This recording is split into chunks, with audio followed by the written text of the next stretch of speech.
So, మనం చేసే కొన్ని చిన్న చిన్న అలవాట్లు డైలీ చేసే పనుల వల్ల కూడా క్యాన్సర్ యొక్క రిస్క్ అనేది ఎక్కువ ఉండే ఛాన్స్ ఉంటుంది. సో, అలా అలవాటు ఏంటో తెలుసుకుందాము. సో, వాటిని అవగాహన వల్ల, వాటిని మార్చడం వల్ల రిస్క్ అనేది తగ్గించవచ్చా? ఇందులో తెలుసుకుందాము. I'm doctor Naresh, consultant medical oncologist, DM from AIIMS new Delhi. So, అందులో ముఖ్యమైనది ఒకటి, మనం చాలాసేపు కూర్చొని పనిచేయడం. సో, ఈ మధ్య కాలంలో చూసాము చాలా జాబ్స్ లైక్ ఐటీ కావచ్చు, వివిధ జాబ్స్లో కూడా చాలా కొన్ని గంటల వరకు కూర్చొని పనిచేస్తున్నారు. సో, దీనివల్ల ఏమవుతుందంటే మన బాడీ యొక్క మెటబాలిజం ఉంటారు అది తగ్గుతుంది. దీనివల్ల బాడీలో కొంచెం ఇన్ఫ్లమేషన్ కూడా ఎక్కువయ్యే ఛాన్స్ ఉంటుంది. సో, చాలా స్టడీస్ చూసారు దీనివల్ల కొన్ని క్యాన్సర్ రిస్క్ లైక్ కొలన్ క్యాన్సర్ కావచ్చు, ఆర్ గర్భసంచి ముఖద్వార క్యాన్సర్ కావచ్చు, ఇవన్నీ కూడా ఎక్కువ ఉండే ఛాన్స్ ఉంటుంది. ఎక్సర్సైజ్ చేయకపోవడం, కదలిక లేకపోవడం వల్ల బరువు పెరగడం, ఒబిసిటీ, సో వాటి వల్ల రిస్క్ అనేది ఉండే ఛాన్స్ ఉంటుంది. అందుకే ఖచ్చితంగా లైక్ ఎవ్రీ 1 hour ఒకసారి కొంతవరకు కదలికనే ఉండాలి. అలాగే ఎవ్రీడే అట్లీస్ట్ 20-30 minutes అనేది ఎక్సర్సైజ్ అనేది ఖచ్చితంగా ఉండాలి. సో ఇంకోటి రెండవది స్ట్రెస్ అనేది. సో ఈ మధ్య కాలంలో స్ట్రెస్ అనేది చాలా చూస్తున్నాము, ఎస్పెషల్లీ యంగర్ ఏజ్ గ్రూప్లో. ఒకటి జాబ్ గురించి స్ట్రెస్ చాలా చూస్తున్నాం. ఐటీ రంగంలో కూడా చాలా లే ఆఫ్స్ అని, అలాగే టార్గెట్స్ ఇవ్వడం, ఆ టైం నుంచి వర్క్ ఇవ్వడం, ఎక్స్ట్రా టైంలో కూడా బిజీ అవ్వడం. సో వీటి వల్ల ఏమవుతుందంటే స్ట్రెస్ అనేది ఎక్కువ పెరిగిపోతుంది. సో స్ట్రెస్ వల్ల డైరెక్ట్లీ క్యాన్సర్ రిస్క్ ఉంటుంది అనేది అలా కాదు.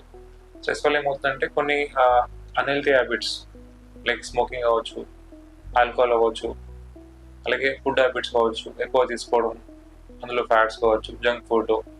సో ఇవన్నీ కూడా ఏమవుతుందంటే రిస్క్ అనేది పెంచుతుంది. సో అందుకని stress control mechanism like yoga కావచ్చు, బ్రీతింగ్ ఎక్సర్సైజ్ కావచ్చు, నేచర్ వాక్స్, రిలాక్సేషన్ టెక్నిక్స్ ఉంటాయి కొన్ని. సో దీనివల్ల ఏమవుతుందంటే స్ట్రెస్ అనేది తగ్గించవచ్చు. దీనివల్ల మన రిస్క్ కూడా తగ్గే ఛాన్స్ ఉంటుంది. అలాగే మనం తినే ఆహారం, ఎస్పెషలీ ప్రాసెస్ ఫుడ్స్ అని అంటారు. సో అందులో చాలా వరకు ప్యాక్ ఫుడ్స్ ఉంటాయి లైక్ చిప్స్ కావచ్చు, ఇన్స్టెంట్ నూడిల్స్ కావచ్చు, sugar drinks, ready to eat foods ఉంటాయి కొన్ని. సో అన్నీ కూడా ఏమవుతుందంటే అందులో చాలా వరకు అన్హెల్తీ ఫ్యాట్స్ కావచ్చు, షుగర్ కంటెంట్ ఎక్కువ ఉంటుంది, ప్రిజర్వేటివ్స్, సాల్ట్స్. సో అవన్నీ కూడా ఉండడం వల్ల వీటి వల్ల రిస్క్ అనేది ఎక్కువ ఉండే ఛాన్స్ ఉంటుంది. సో వీలైనంత వరకు home food, freshly cook food అనేది సజెస్ట్ చేస్తారు. అలాగే కారణాలు టొబాకో. సో టొబాకో వల్ల చూసారు చాలా రకాల క్యాన్సర్ రిస్క్ అనేది పెరిగాయి. నోటి క్యాన్సర్ కావచ్చు, గొంతు క్యాన్సర్, కిడ్నీ క్యాన్సర్, ఇలా పలు రకాల క్యాన్సర్ అనేది చూస్తున్నాము. సో వీళ్ళంత వరకు అవాయిడ్ చేయడం. చాలా వరకు డ్రగ్స్ వచ్చాయి కొన్ని, అది డీఅడిక్షన్ చేయడానికి. అలాగే చాలా ప్రోగ్రామ్స్ ఉన్నాయి, గ్రూప్స్ కావచ్చు, కౌన్సిలింగ్ సెషన్స్ ఉన్నాయి. వీటి వల్ల ఈ రిస్క్ అనేది తగ్గించవచ్చు. అలాగే ఇంకోటి ఆల్కహాల్. సో ఆల్కహాల్ కూడా చూసాం చాలా స్టడీస్ ఉన్నాయి. అండ్ ఆ రిస్క్ అనేది especially liver cancer, pancreatic cancer కావచ్చు, పెద్ద క్యాన్సర్ కావచ్చు, ఇవన్నీ కూడా రిస్క్తో కూడాయి. సో వీళ్ళంత వరకు వీటిని అవాయిడ్ చేయడం వల్ల రిస్క్ అనేది తగ్గించవచ్చు. అలాగే స్లీప్. సో నిద్ర అనేది చాలా ఇంపార్టెంట్ మన బాడీకి. సో డే మొత్తం మనం వర్క్ చేసి బాడీ బాగా వీక్నెస్ పెట్టుకోవడం వల్ల రెస్ట్ తీసుకుంటే మళ్ళీ మనం రీఎనర్జైజ్ అవుతాం. So minimum average sleep around 7 to 8 hours ఉంటే రిస్క్ అనేది తగ్గుతుంది. ఎందుకు ఇంపార్టెంట్ అంటే స్లీప్ ఒకవేళ ఇంబ్యాలెన్స్ అవ్వడం కావచ్చు, ఇర్రెగ్యులర్గా స్లీపింగ్ టైమ్స్ ఉండడం కావచ్చు, అది ఉన్నప్పుడు ఏమవుతుందంటే మన ఇంటర్నల్ క్లాక్ ఉంటుంది, అది ఎఫెక్ట్ అయ్యే ఛాన్స్ ఉంటుంది. సో దీనివల్ల ఏమవుతుందంటే మన రోగనిరోధక వ్యవస్థ కూడా తగ్గుతుంది అండ్ బాడీలో ఇన్ఫ్లమేషన్ కూడా ఎక్కువ ఉండే ఛాన్స్ ఉంటుంది. సో వీటి వల్ల కూడా దీర్ఘకాలికంగా రిస్క్ అనేది ఎక్కువ ఉండే ఛాన్స్ ఉంటుంది.